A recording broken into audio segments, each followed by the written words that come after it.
I'm glad the attorney's here today, because I want him to verify to me what criteria you have to have in order to come in and be on the agenda in this meeting. First off, I'm a citizen of the United States of America. I live in Twiggs County. The tax commissioner down here collects taxes on me every year. I pay taxes every year. I vote in this county. Now, if that don't qualify me to get up here and speak when I want to speak, please tell me there's something wrong there. I mean, I don't understand. Mr. Bennett made the statement that I had to have a group of people represent a group of people. I have to show my credentials. I want everybody that's ever come to this meeting, they'll stand up on here, and he's going to have to provide their credentials. If not, you discriminate against me.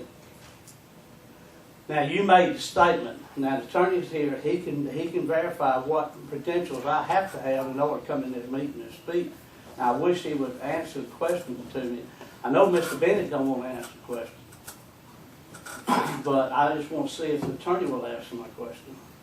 If y'all, the other two commissioners, the three commissioners, can ask the attorney what my credentials must be to come to this meeting.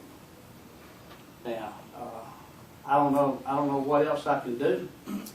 I come in here last time and I got jumped on by him because I asked about a meeting sitting out here between some people, which the man that had the meeting out there said that two of the other commissioners and Ray Bennett was out there. I didn't say that. The man said it.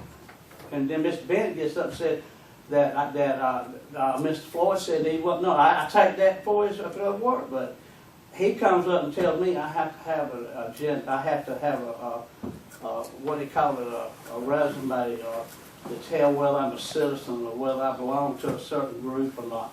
I want to know if that's the case, why it ain't put on the bulletin board it's changed.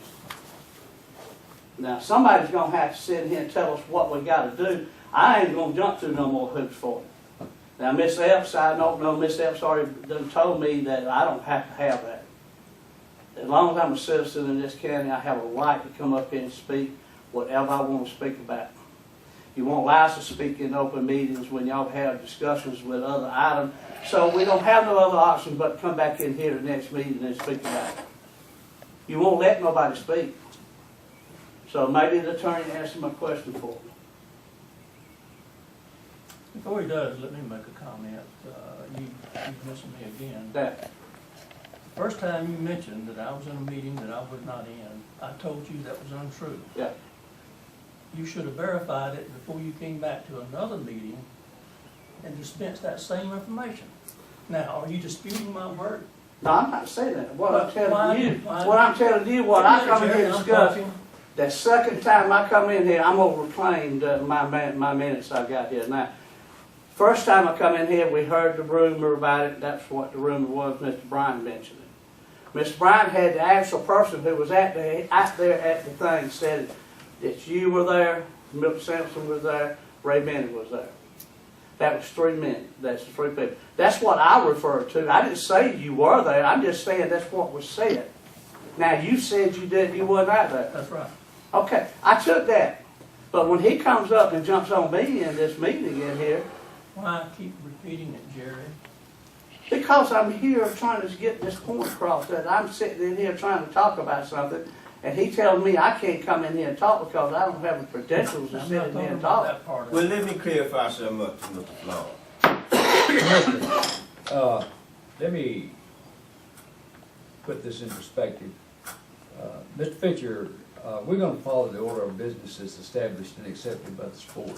And I advise you to go ahead and conclude your remarks. Mr. Attorney, he's asked a question that's a valid question. Would you tell him, sir, what's qualified him to speak for us? Well, I think that what the basic rule is I mean, I agree that a citizen in this county that wants to speak out on a matter of public concern, it's a proper matter before the board. There are certain things that this board doesn't consider and doesn't deal with that probably doesn't need to be included. But if you, I think, identify the topic that you're going to speak on in a timely fashion, and you've got a right to come in here and speak to it. That's right. I think the issue has to do with certain matters that aren't really appropriate subject matters. It's not matters that the board is going to take up, or they're not matters of public interest that this board deals with. And then the board has the right to say, well, no, that's outside the boundaries of anything that we properly take up here. So there's that tension there. And you've got a right to speak, a right to speak on subject matters that are public matters that this board, it's within the jurisdiction of this board to deal with. That's true. That's the only thing I do. When this board comes in, when I come on front of this board, it's something about what happened in the last meeting of the board. Well, I'm not allowed to come in this meeting and talk about what they're talking about. They discussed things like last time. They were discussing about Academy Sports, about giving them some money to Academy Sports to do the sewer system. I didn't have a right to come in here and say anything. They won't let us talk about this. So the only time I have a right to talk is when I get on Zoom and come back in here and talk about it. It's not nothing off the wall I'm talking about. Good. But I'm just referring to what his statement was in the paper. There's the newspaper man there. He can verify what you said. So that's all I need to say to you is that I'm a citizen. As long as I've got the floor up here, I can get on the agenda. I don't care whether it's 100 times or 150 times I can get up here and speak. Mr. Pitcher, Commissioner Epson. I just wanted to clarify, Mr. Fincher lives in my district, and he did call and ask me, and I did say the same thing the attorney said. As long as he had a purpose for speaking, he could get on the agenda and come and speak, because that's my understanding. That's how But he put an extra to it. He put extra to it. He said I had to come up here and show my credentials. That's what he said. I had to show my I credentials. know, I'm just saying. I don't have to show nothing. All I gotta do is show that I'm a citizen of here. That's it. I don't have to show him Mr. nothing. Pitcher, I advise you conclude. I'm through with my Thank you, remarks, sir. Mr. Bennett. Well, let me say this, Mr. Chairman. Mr. My Asher. name was mentioned. My name was mentioned by Mr. Finch. Let me clarify that, please. I'm like yourself. Let me clarify this here. If I call Mr. Jerry Peacock, and I had the secretary call the young lady. The young lady heard exactly what Mr. Peacock said. I got a written statement. Heard exactly what Mr. Peacock said. She called me. I got up, went in there and answered the phone. I came back here and told you what Mr. Peacock said. Mr. Jerry Peacock said that they was out there. Just what he said. He called the county manager name first. He said, but I can't remember the rest of them. I said, well, let me call some names. See, do you recognize these names then? I said, well, Chairman Bennett out there. Yeah, that was him.